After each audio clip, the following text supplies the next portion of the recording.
Boa tarde, muito boa tarde. A graça e a paz. Estamos no 18º dia, nossa jornada Deus, minha prioridade. E para este tempo estamos na live 2, essa segunda etapa que nós estamos desenvolvendo nessa jornada, que são 3 etapas. E todos os dias, minimamente 3 lives.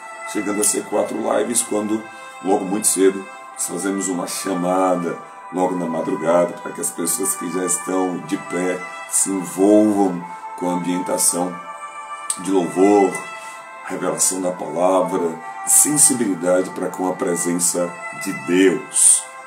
Nesse dia, hoje, dia, salvo engano aqui, vamos lá, pescando, dia 7 de junho de 2024, nós temos uma palavra da parte de Deus para a sua vida, uma palavra que vem para verdadeiramente impactar o seu interior, trazer em você uma disposição, um estímulo para romper em fé, para não aceitar as possíveis sugestões, conselhos, dicas, manipulações do meio em que você está, para que você não viva pela fé, para que você não se posicione para uma vida segundo a palavra de Deus. Nesta jornada, Deus, minha prioridade, o foco é o Pai. O foco é Deus. É verdadeiramente termos o nosso interior aquilo que estabelece uma mentalidade cuja realidade é que Deus é a sua, a minha, a nossa prioridade.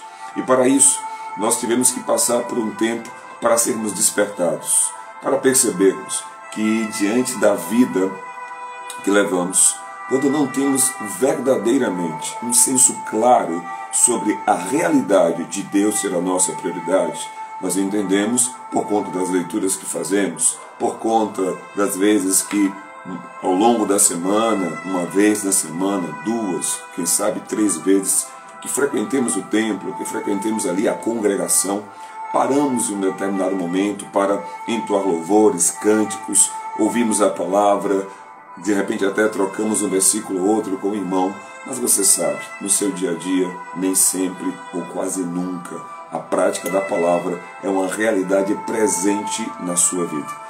E isso eu falo de maneira honesta, não como um acusador, porque o acusador das nossas almas é Satanás.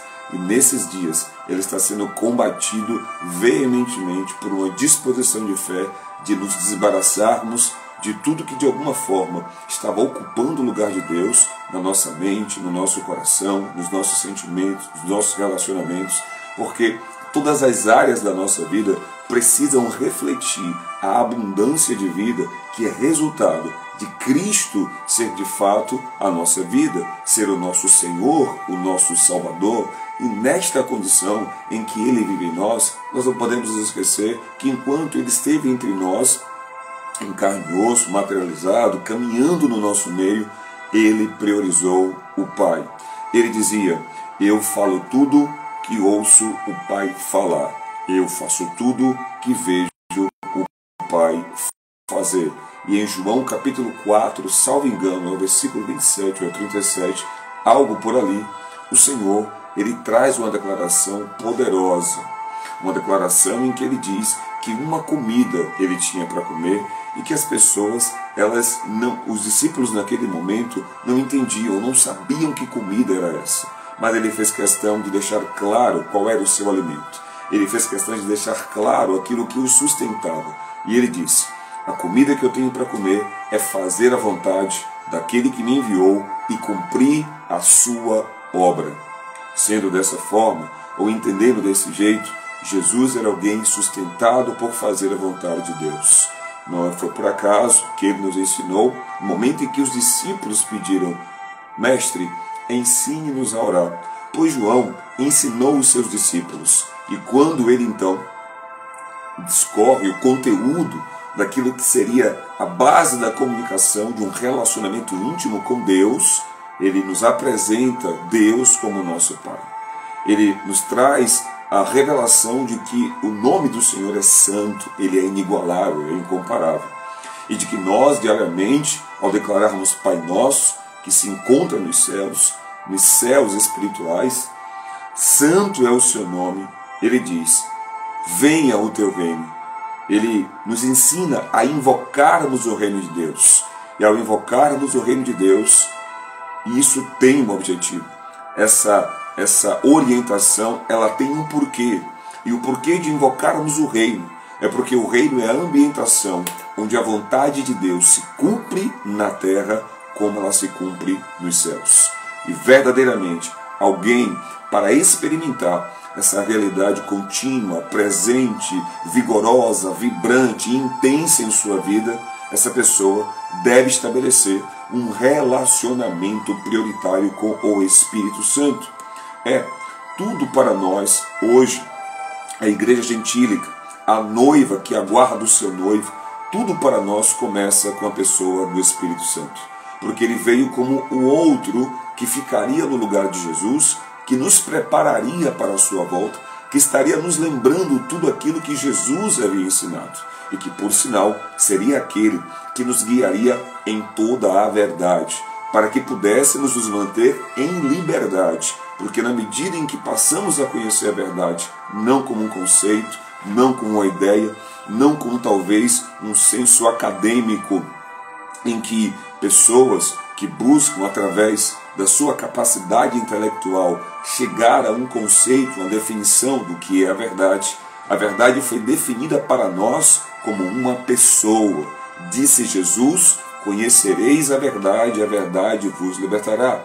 Isso ele fala em João capítulo 8, versículo 32.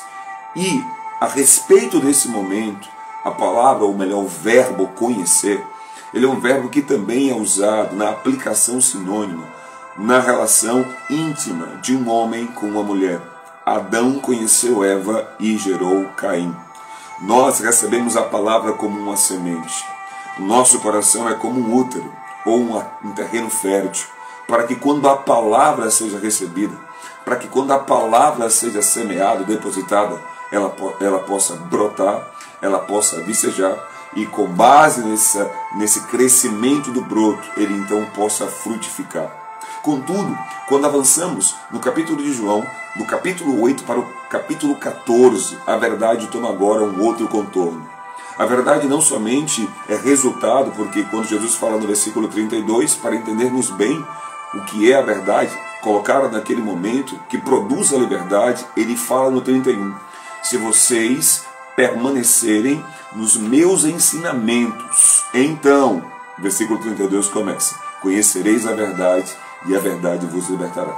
De fato, um relacionamento prático com aquilo que Jesus ensina, um relacionamento em que nós atuamos, nós obedecemos, nós nos submetemos àquilo que o Verbo encarnado declara. Isso nos leva a experimentarmos o poder libertador da verdade.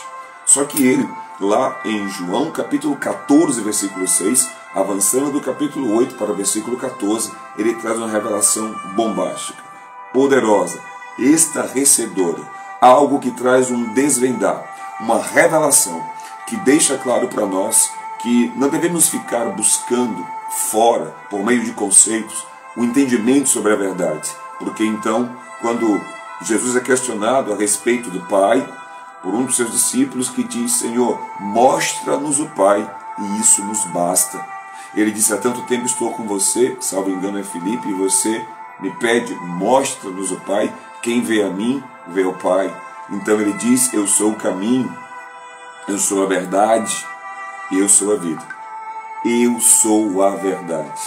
Recentemente eu ouvi de um pastor, um jovem pastor, que se encontra aí nos arredores de Londres, tendo um momento daqueles em que o Senhor trata com o nosso coração, nos preparando para um novo nível de revelações, um novo nível de poder e força, um tempo em que a gente se afasta das atividades, entendendo que a vida com Deus ela não está limitada à questão do que tão somente eu faço em relação ao dia a dia ou em relação até a chamada obra. Na verdade, o que conta para Deus é quem eu me torno a partir da revelação de quem Ele é em mim. Então esse jovem que eu tenho acompanhado aí diariamente, enviando versículos para uma mentoria bíblica cristã, me fez uma declaração que para mim foi algo inovador. Ele falou, não sei se o senhor sabe, mas muitas vezes algumas pessoas dizem que buscamos o lugar para chegarmos, ou que um sucesso é um lugar onde chegamos, ou que vamos para algum lugar. Mas a bem da verdade, quando o Senhor fala conosco sobre buscarmos aquilo que nos dará a vida, Ele fala do encontro com alguém. Então, ao invés de você estar buscando algo ou um lugar, você e eu diariamente acordamos para nos encontrar com alguém. E quando nos encontramos com aquele que é justamente a fonte da vida, Jesus, tudo passa a fazer sentido. Todo o potencial de Deus liberado em nós passa então a ser revelado na nossa mente, passa então a aquecer o nosso coração, para que então possamos entender que de fato a verdade não é um conceito, a verdade é uma pessoa. E na medida em que eu me relaciono com a verdade, a minha vida passa de fato a transbordar liberdade, autoridade, discernimento, integridade, tudo que diz respeito a uma vida frutífera, a uma vida próspera, a uma vida abundante, a uma vida piedosa, está resumido num relacionamento com Cristo. E hoje, logo muito cedo, a direção que temos recebido da palavra do Senhor, do Espírito Santo, nesse tempo de jornada, para que possamos desenvolver a consciência que nos leva à ação, né? Lembremos então que a fé, ela tem 3 aspectos. O primeiro aspecto é a visão que a fé nos dá, que não é a vista que temos das circunstâncias que nos apresentam sugestões e cenários desfavoráveis, cenários limitadores. Não, nós temos uma visão própria, que é resultado da revelação da palavra no nosso coração. A fé, num segundo aspecto, tem uma confissão. Segunda carta aos Coríntios, capítulo 4, versículo 13, diz: "Cri, por isso falei." Todo aquele que recebe no seu coração a infusão da mensagem de Deus, viva, poderosa, por que não dizer efervescente, uma mensagem que vem como fogo no seu coração, essa pessoa, ela transborda nos lábios aquilo que está preenchendo o seu coração. Então, a fé, ela tem uma visão, a fé, ela tem uma confissão, e a fé também tem um posicionamento.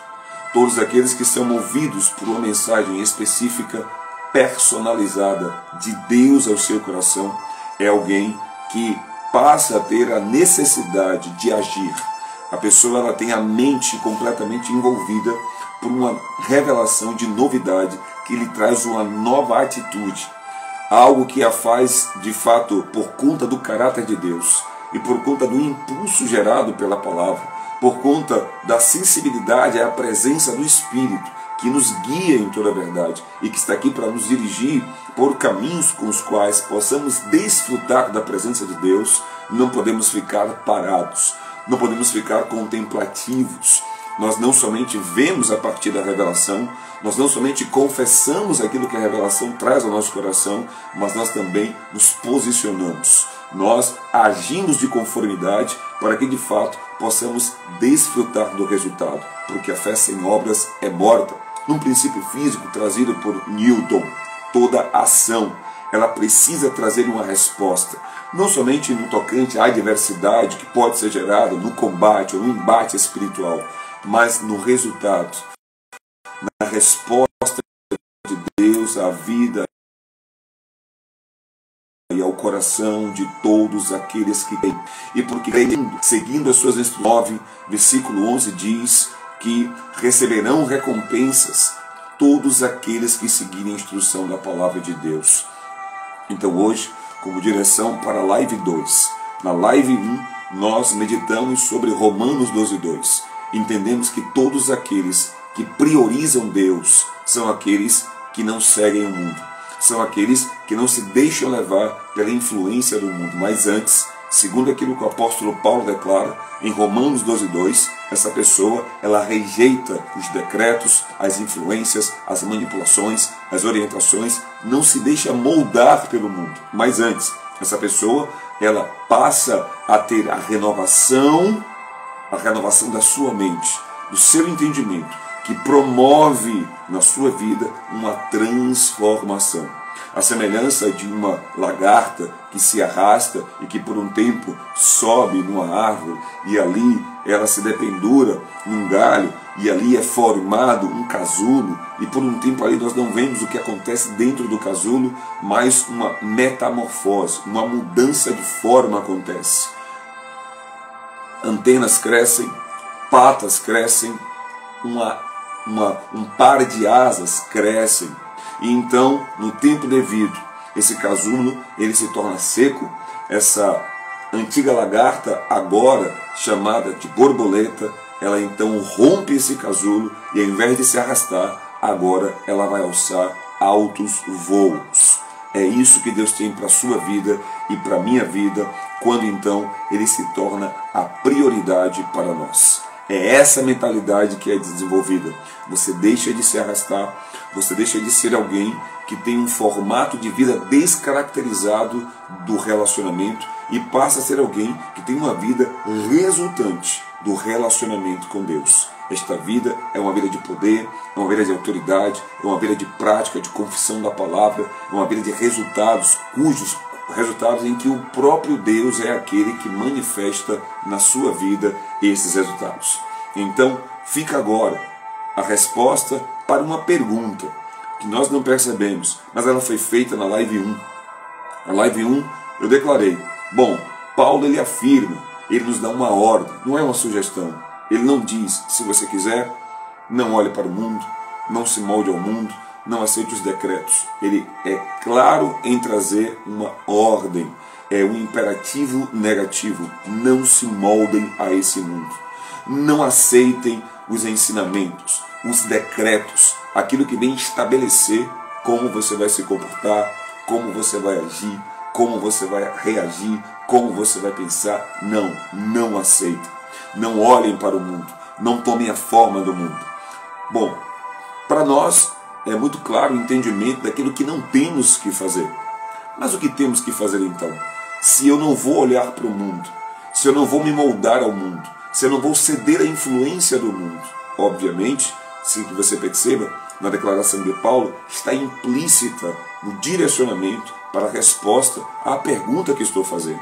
Porque no momento em que Paulo fala comigo, há algo que não é dito com aquilo que é falado.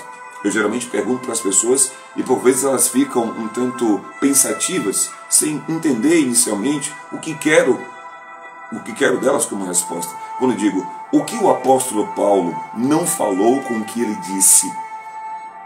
Porque ele disse para eu não olhar. E o que ele não falou? Não está declarado de forma audível para onde eu tenho que olhar. Mas, de forma implícita, está claro que se eu não tenho que olhar para o mundo, eu preciso olhar para alguém. Se eu não vou me submeter à influência do mundo, eu vou me submeter à influência de um outro alguém. Então, em Hebreus 12:2, veja que coisa poderosa. Quando eu tive conhecimento, quando o Espírito Santo me trouxe a conexão dessa revelação, que vem da relação de Romanos 12:2, que estudamos, que meditamos, que lemos na live 1, e Hebreus 12:2, mesmo endereço numérico, trazendo a completude da declaração de Paulo aos Romanos e a declaração do escritor aos Hebreus, trazendo a resposta de para quem temos que olhar, de para quem temos que nos submeter. Porque em Hebreus 12:2 está escrito, olhando para Jesus, o autor e o consumador da sua, da minha, da nossa fé. É dessa forma que nós priorizamos Deus. Todos aqueles que priorizam Deus mantêm o foco em Jesus. Todos aqueles que querem ter Deus na sua vida como deve estabelecer, de fato, Jesus para alterar a sua mentalidade. Aquele que veio ser o caminho, a verdade e a vida, resumindo, o modelo de vida que agrada a Deus. Não se esqueça, em Mateus capítulo 4, quando Jesus sai do Rio Jordão após o batismo de João, os céus se abrem, uma pomba personificando o Espírito Santo aparece no cenário e uma voz como de trovão declara: este é o meu filho amado. E obviamente eu sei que você sabe que Deus te ama, e eu sei que Ele também me ama. Mas também quando nós paramos para pensar, pelo fato de Deus ser amor, é do caráter de Deus amar a todos. Porém Deus, Ele tem algo ao diferenciar essa carga de amor, esse relacionamento de amor. Porque ao que parece, Deus não somente amava Jesus, Ele tinha prazer em amar Jesus. E é aqui que eu te questiono, porque também me questiono, porque o Espírito Santo me questionou. A vida que você tem levado, as escolhas que você tem feito, as decisões que você tem tomado, tem feito com que Deus tenha prazer em te amar? Porque amar-nos somente não é o suficiente. E eu posso reforçar isso para que você não pense que talvez eu esteja exagerando e me aproximando das margens ou das fronteiras da heresia. Se você conferir Hebreus capítulo 10, salvo engano, versículo 38 e 37, a palavra diz: e o meu justo. Quem está aí, por favor, na audiência, quem está assistindo, se puder verificar e postar, eu agradeço. Eu acho que é o versículo 38. Se não for, você pode procurar o 37, é um dos dois. Onde o Senhor diz: e o meu justo viverá pela fé. E se ele retroceder, a minha alma, diz o Senhor, não terá prazer nele. Meu irmão, minha irmã, Deus quer ter prazer com a sua vida. Deus quer ter prazer em você. Mas esse prazer só pode de fato ser gerado no coração de Deus e oportunidade na minha vida. Não tem outro caminho. Não temos como, na verdade, pintar um outro cenário. Não temos como escolher uma outra narrativa de forma honesta, clara e objetiva para que você entenda. Nós não estamos na terra para viver qualquer estilo de vida. Só há um estilo de vida que, além de agradar o coração de Deus, no sentido de fazer com que Ele nos ame, faz com que Ele transborde de prazer nesse momento, que é quando nos assemelhamos a Cristo, que teve o Pai, como a vontade do Pai, como aquilo que sustentava a sua vida. Jesus tinha no seu coração e na sua mente diariamente fazer a vontade daquele que o havia enviado. E conosco não é diferente. Eu não sei se para você essa declaração é uma declaração talvez constrangedora. Eu não sei se a narrativa de desenvolver até aqui foi algo que te trouxe conforto. Se sim, ouça a Deus. Por favor, nunca nos permita acreditar que a passividade é uma característica na vida daqueles que se relacionam com Deus. Não fomos chamados para um relacionamento passivo. Em Hebreus capítulo 11, versículo 6, Deus deixa claro: sem fé é impossível agradar-me. Vamos utilizar agora como se ele estivesse usando a boca do escritor aos Hebreus para falar. Porque todo aquele que se aproxima de mim tem que crer que eu existo. E além disso, precisa acreditar, precisa se aproximar de mim entendendo que eu sou galardoador, recompensador, abençoador daqueles que me buscam sinceramente. Deus não se agrada daqueles que se aproximam dele sem ter expectativas com o seu poder, com o seu caráter de fidelidade, com as suas promessas que nos foram dadas justamente para que não nos corrompamos com as propostas que este mundo diariamente tem a nos fazer. Eu acredito que você que está aqui nessa programação, ou você que está assistindo esta programação gravada, você deve estar passando, se não passou, vai passar. Se não passou até essa programação, se não está passando ao longo dela, com certeza, ao final dela, ao longo do seu dia, você vai ouvir propostas, você vai ouvir sugestões, você vai ouvir dicas, por que não dizer orientações para seduzir você, a que você então abra mão da vida de fé, abra mão da vida segundo a palavra. Até porque, se você aceitar a proposta, perceba, o mundo e o inimigo vão promover de forma imediata o resultado para que você de fato acredite, passe a dar crédito à proposta sedutora. Como diria Tales, Mas todo dia o pecado vem e me chama. Todo dia vem as tentações e me chamam. Todo dia as propostas vêm e me chamam.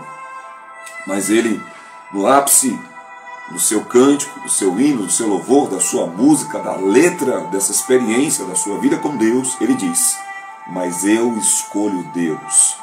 Eu escolho ser amigo de Deus. Eu poderia parafrasear a música de Tales com ele dizendo: mas eu priorizo Deus. Eu priorizo ser amigo de Deus.